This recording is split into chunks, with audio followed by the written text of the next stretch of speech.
Welcome back to the latest anime and manga news for the week ending January 29th, 2022. Let us get into it. It seems that international auction house Bonhams noticed the success that Heritage Auctions had across their two Art of Anime and Everything Cool auctions last year, and had decided to get in on the action. Bonhams is holding its online The World of Anime auction from January 24th through February 2nd, which includes more than 150 lots featuring materials from Ghibli movies, Astro Boy, Sailor Moon, and more. The sales headlining item is a cell from Kiki's delivery service, pictured on screen, which has been estimated to sell for $15,000 to $25,000 US. Oof. And yeah, I got that. Say what? Yeah, I got that. No problem. Yeah, sure. And that's an A cell from the beginning of the movie, yes. Additional highlights include a cell from My Neighbor Totoro with Satsuki, Mei, and Granny, featuring hand-painted background art by Nito Yamamoto, the renowned background artist and art director who created backgrounds for Castle in the Sky, Grave of the Fireflies, Princess Mononoke, and The Girl Who Left Her Time. Along with the auction itself, there's also a seminar titled Inside the World of Anime on January 25th, a couple of days ago, to discuss the history of anime, shifting international markets, collector trends, and preservation tips. So here's my question. Do you think this is a trend of big name auction houses doing auctions? Or is it just kind of, one person does it, somebody else does it, it happens, they just happen to be close in time? I think they're starting to see the appeal of money with anime. I mean, seriously. I mean, in all seriousness, I mean, these auction houses do get into some, before anime made such a big splash with them, esoteric things that people want, and I think they just finally figured it out and just said, "Oh, these are actual things. These are actual, could be considered art. These are things that people do want, and they will auction $10,000 for it to sell." So I think that I think it's going to be a trend, but I don't think it's going to be one of those. I think it's only going to be the big ones, and they're going to do it sparsely. Yeah. I think I think that kind of a thing. You don't think Christie's and Sotheby's is going to jump in on this? Probably not. I mean, maybe Sotheby's or one of the others if they're just doing straight up Ghibli. Something that's something done like that, and like a special event. I think this is actually going to be something where they're actually going to send people out to find the things to auction, because I think anime is finally starting to catch on for a general populace with Bell and of course Moving Train and all that. So I think that they're finally seeing, oh, wait a minute, hey, this is a thing. We got to get a commission money on it. Yeah. Make money on that. And as we were noting earlier, one of the problems is that auction houses need to be able to speak to the item. They need to be able to do the research and understand. And I think anime has gotten to a point, research-wise, that now the auction houses feel comfortable, being able to do the research, to know what they're talking about, to say, okay, this is clearly this item from this thing, which has this cultural significance, etc. Right. Yeah. Who knows? Speaking of Ghibli, though, some good news if you're in Japan. The long-awaited, get in there. Yeah, the long-awaited Ghibli Park is officially coming this year. Studio Ghibli producer Toshio Suzuki and Aichi Governor Hideaki Omura announced this week the park will officially open on November 1st, according to the announcement. As previously announced, the year will bring the opening of the giant Ghibli warehouse. Come on down to the giant Ghibli warehouse. We got all your things. Just look for the big Totoro on top. Oh, cool. The Hill of Youth and the Dondoko Forest areas of the park, while the Mononoke Village and Witch Valley areas will open at the end of 2023. The Ghibli Park is built within the larger Aichi Expo Memorial Park, which served as the 2005 World's Fair. The Hill of Youth area will feature buildings inspired by Whisper of the Heart, Castle in the Sky, and Howl's Moving Castle, and will serve as the entrance area. A picture posted on the official Studio Ghibli Twitter on Thursday, I showed on screen, showed the construction of the World Emporium, which is the antique shop from Whisper of the Heart. So that will be a thing. The Dondoko Forest is created within the existing forest in the larger park and will hold a recreation of the shrine and path from My Neighbor Totoro, complete with a 5.2 meter tall wooden Totoro playground statue. A replica of Satsuki and Mei's house from the movie is already within the park itself. The giant Ghibli warehouse, will include exhibits and recreations of areas and attractions from various Ghibli films, including the restaurant district from Spirited Away and a life-sized cat bus. So yeah, not a lot of roller coasters, not a lot of what's the one that spins you around? Merry-go-round? No, the fast where we in the little, the carousel? No. The bobsled ride? No, the one where you're you're pressed up against the wall. And you're... No, I'm thinking of the one where... gosh. There are a lot of rides, granted, in a park. Spun around. Where they spin around? Yes, exactly. The swing. But yeah, not a lot of those. Like sweet. Not a lot of those. More of a destination park, I assume. All right. Wouldn't it be cool if they actually had like the cat bus and you're like in the cat bus and they do like that huge screen and you're strapped in and you just kind of go flying through like motion simulator thing. Yeah, rural Japan, and wouldn't that be kind of fun? How do you keep the cat bus clean? All that. Yeah. Good point. End of the closing day, it's like, okay, Tim, get the giant comb.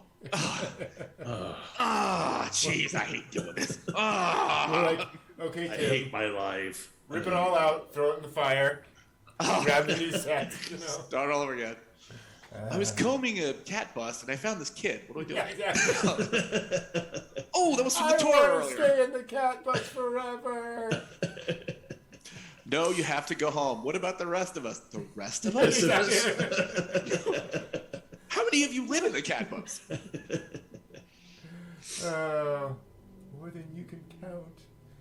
Then it crosses over with It, and we have a whole other thing going on. Oh, boy. The best way to get people off the cat bus is to have the cat bus start making, like, hairball noises. Oh, everybody off the cat bus!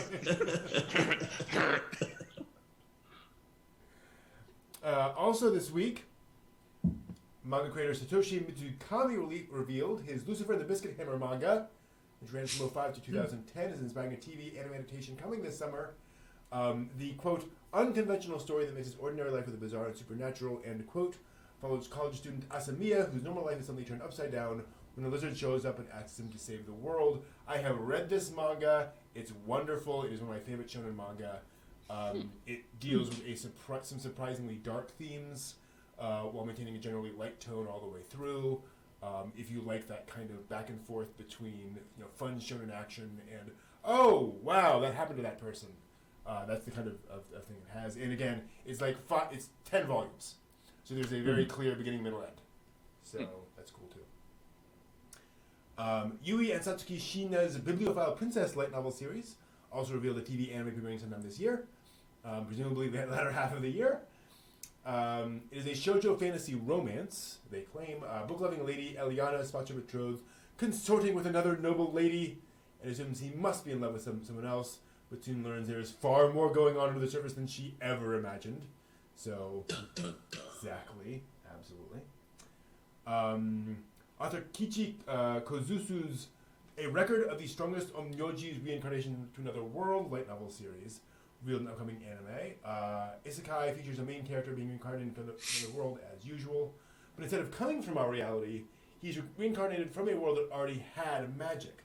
He was the strongest Onmyoji in his world, and upon his death, finds himself reincarnated into another world without any magical affinity. So, yeah, basically that.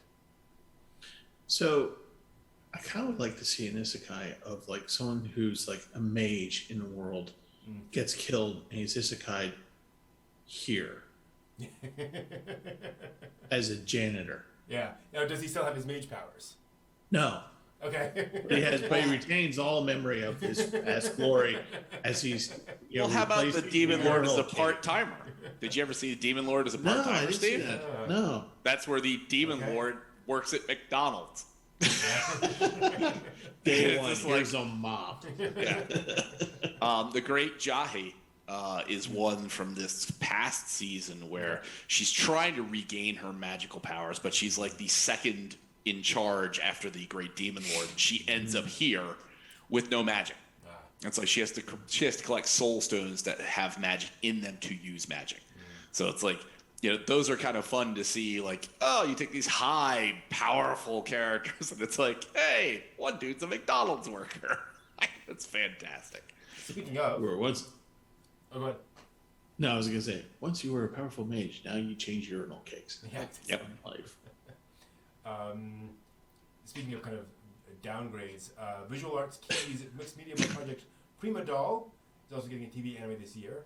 The project centers on autonomous mechanical dolls, or automata, originally created as weapons of war, but work at a coffee shop now that the war has ended. And that's what you do with weapons of war. You put them to work at a coffee shop and put little maid outfits on them. This coffee is delicious. Yes, usually I make a bioweapons and all kinds of terrible chemical killing devices. Would you like some cream with that? I gotta go. The wraparound jacket on the 8th compiled book volume of Makoto Ojira's Insomniacs After School announces a TV, anime, and a live-action film. Insomniacs After School? It features 2 Insomniac schoolmates who have a chance meeting in the school's observatory turned storage room, who then share secrets and begin an unusual relationship. I looked at some of the artwork, and it looks like kind of a for a fairly standard school romance, which looks fun and light. You'll see. Her earlier works are of the more adult persuasion, so I don't know if that will go in that direction or not. Yuri or BL in question? No. Oh. No, not that kind of adult. Oh. Yeah. Oh. Other uses for a I'll storage. tell you afterwards. Got it. Interesting. Yes.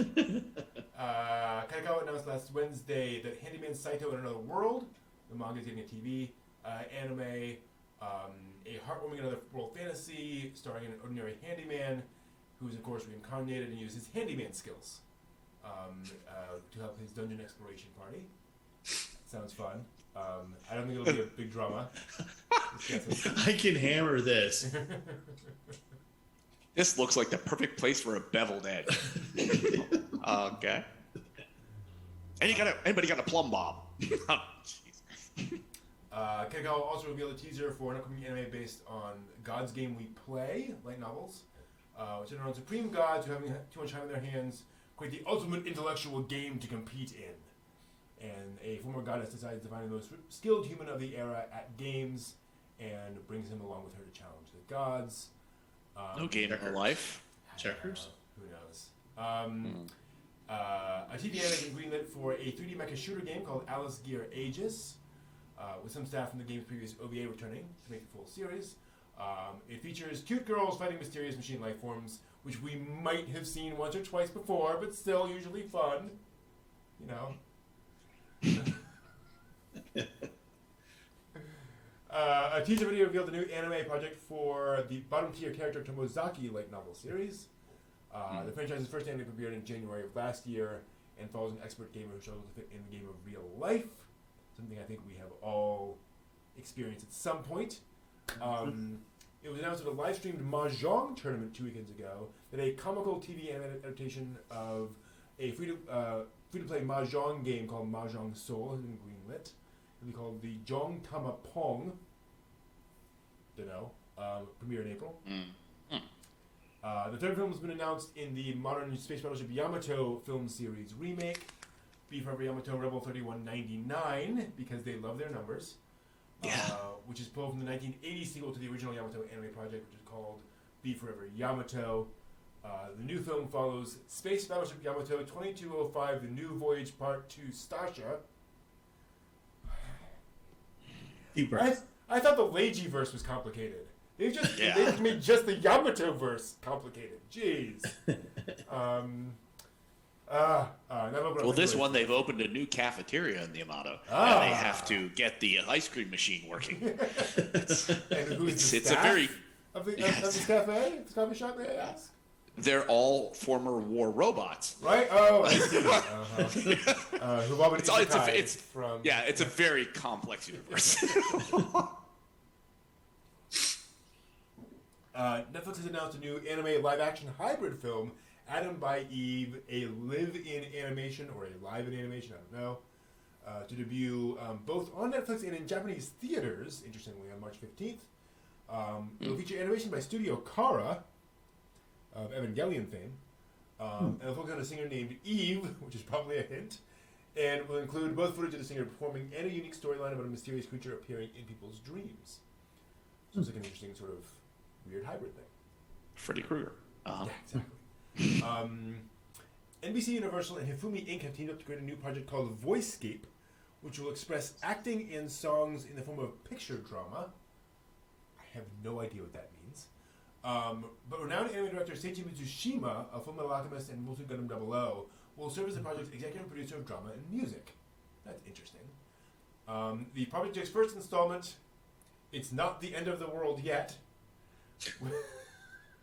will be on the official NBC Universal Anime and Music channel on February 4th, and will tell a comedic story about 3 high school girls who laugh at everyday life, all that kind of stuff.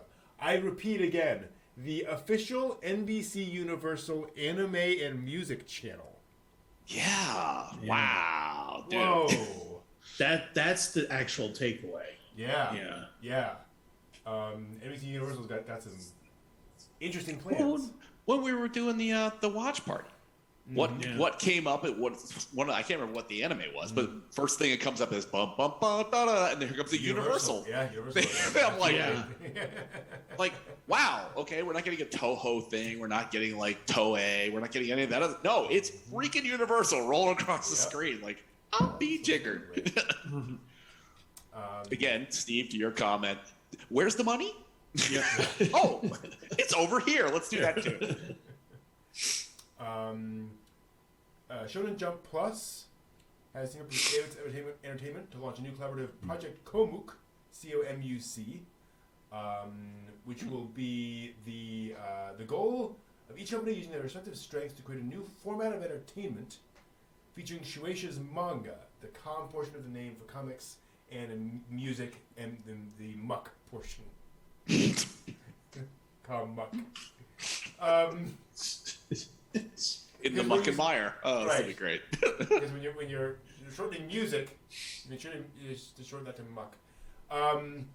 The project's first phase, in the project's first phase, an artist from Shonen Jump Plus drew a new original illustration, and 6 young artists supported by Avex created a song to accompany the picture. Very innovative. A lyric video for each song has been posted on the Jump channel on YouTube, and the winner, i.e. the song that gets the highest number of hits between now and January 30th, will receive a cash prize of 1 million yen, around $8,700, and a commemorative illustration. Okay. Yeah, exactly.